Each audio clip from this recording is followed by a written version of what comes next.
ఈ నెల ఫిబ్రవరి 26వ తేదీన మహాశివరాత్రి పర్వదినాన్ని జరుపుకుంటారు.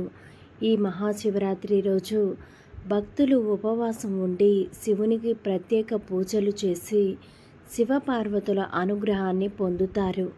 పురాణాల ప్రకారం ఈ మహాశివరాత్రి రోజునే శివపార్వతుల వివాహం జరిగింది. అలాగే ఈ మహాశివరాత్రి పండుగ రోజునే ఆ పరమేశ్వరుడు విషాన్ని తాగి సర్వలోకాలను కూడా రక్షించాడని నమ్ముతారు. మరి ఇంతటి శక్తివంతమైన మహాశివరాత్రి రోజున శివపార్వతుల అనుగ్రహాన్ని సులభంగా పొందాలంటే మీ పూజ గదిలో నారికేళ దీపాన్ని వెలిగించండి. కొబ్బరి చిప్పలో వెలిగించే దీపాన్ని నారికేళ దీపం అని అంటారు. శివునికి అత్యంత ప్రీతికరమైన వాటిలో నారికేళ దీపం ఒకటి.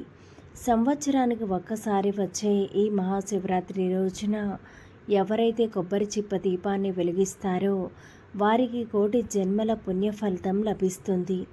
జీవితంలో ఉన్న కష్టాలన్నీ కూడా తొలగిపోయి ఆ పరమేశ్వరుని ఆశీర్వాదం సులభంగా లభిస్తుంది.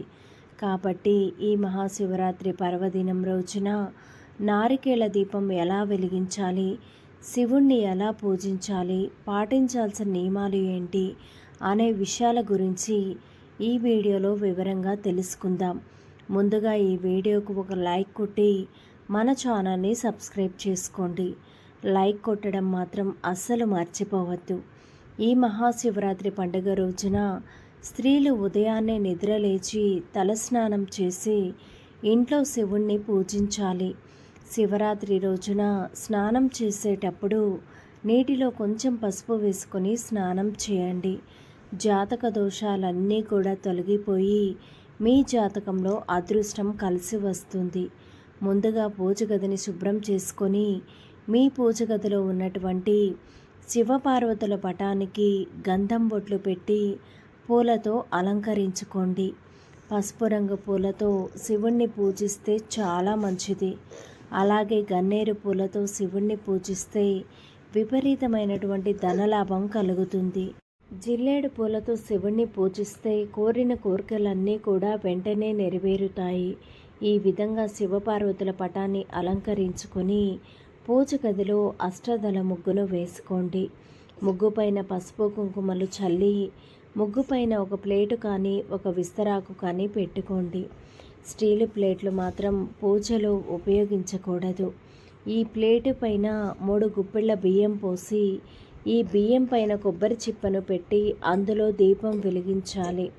కాబట్టి నారికేళ దీపాన్ని వెలిగించాలంటే ముందుగా ఒక కొబ్బరికాయను తీసుకొని ఆ కొబ్బరికాయకున్న పీచు మొత్తం తీసేసి శివునికి నమస్కారం చేసుకొని ఆ కొబ్బరికాయను పగలగొట్టండి. కొబ్బరికాయలో ఉన్న నీటిని తీసి ఒక గ్లాసులో పోసుకొని పక్కన పెట్టుకోండి.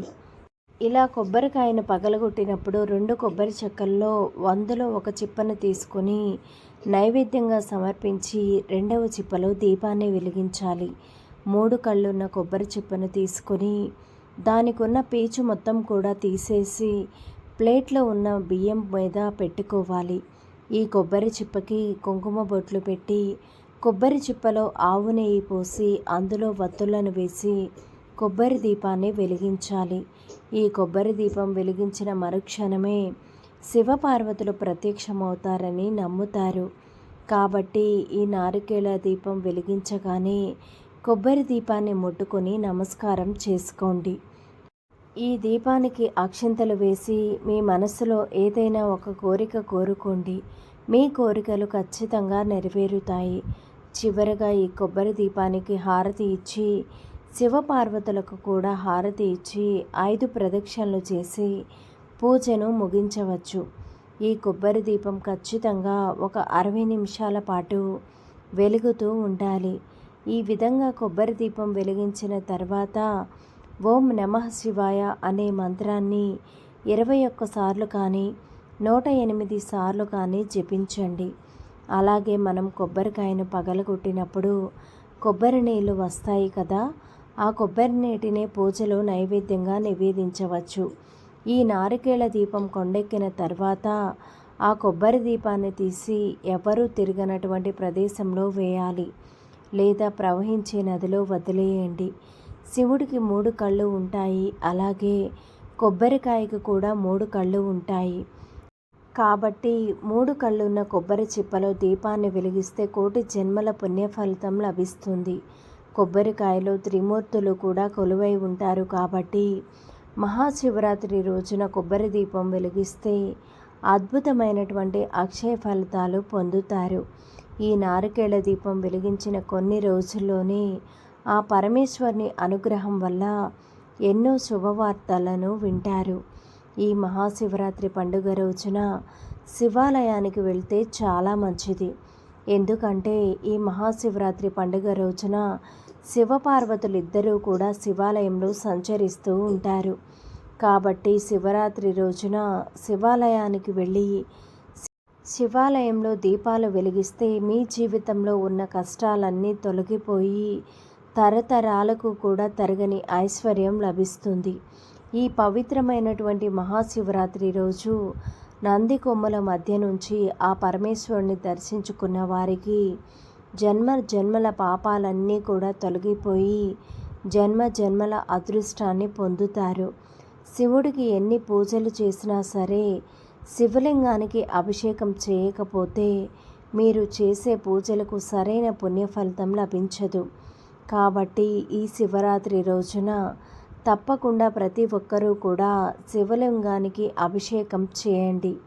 శివలింగం పైన చెంబుడు నీళ్లు పోసినా సరే ఆ పరమేశ్వరుడు ఉప్పొంగిపోయి మీ కుటుంబానికి అష్టైశ్వర్యాలు ప్రసాదిస్తాడు.